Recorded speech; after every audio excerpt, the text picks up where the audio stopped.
নবীও পেরেশান। হঠাৎ করে জিবরাইল এসে হাজির। জিবরাইল আমিন এসে আবার নবীর সালাম দিয়ে কয়, নবী,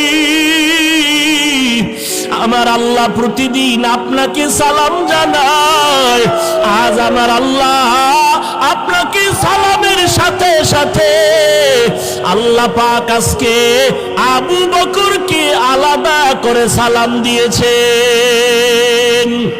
এবং আল্লাহ জানতে চেয়েছেন, আবু বকর আপনার মনের কি হালাত? নবী বলেন, আবু বকর কপাল আপনার ধন্য,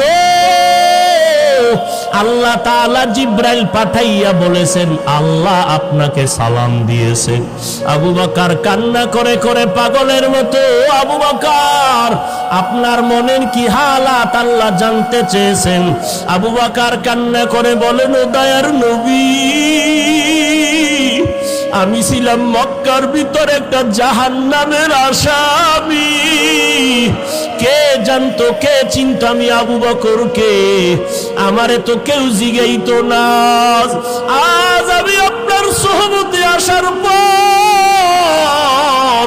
আল্লাহ আমাকে এত সম্মান দান করেছেন আপনার সোহবতের কারণে, যে আল্লাহ আজ আমাকে সালাম পর্যন্ত পাঠায় দিছেন। মায়ার নবী কান্না করে বলে, রে আয়েশা, আবু বকরের এই 2 দিনের কোরবানি যদি এক পালায় দেওয়া হয়, আমার অন্য উম্মতের নেক যদি অন্য পাল্লায় রাখা হয়, আবু বকরের সমান হবে না। ও নবীর আশিক উম্মতির দল, এত দামি আবু বকর, কিন্তু তার জীবনের ইতিহাস বড় কান্নার আওয়াজ।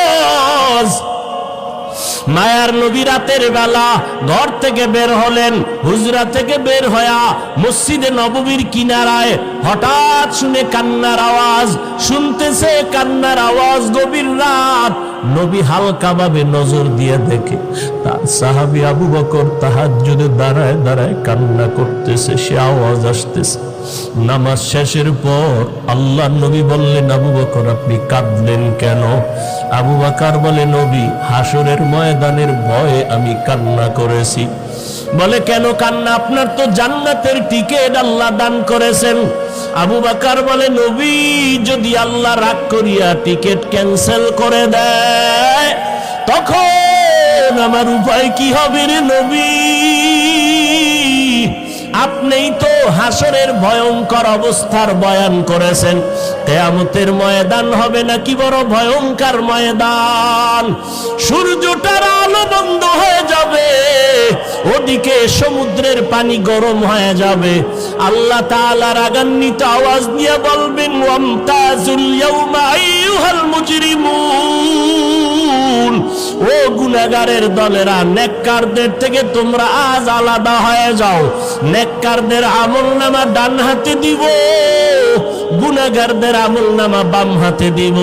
অন্যদিকে সূর্যের গরম, আবার জাহান্নামের চিৎকারের আওয়াজ। জাহান্নামের আওয়াজে জাহান্নাম চিল্লায় বলবে, আল্লাহ, বেনামাজি গুনাহগার গুলো কই? সব আমার পেটে দাও।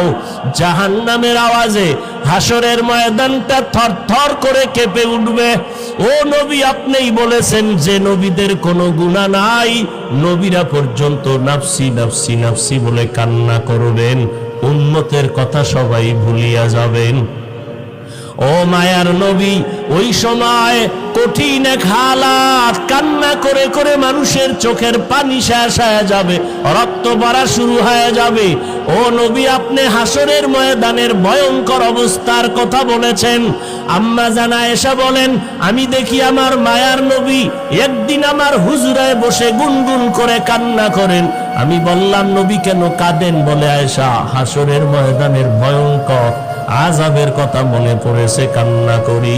কেমন আযাব হবে আয়েশা জানোনি?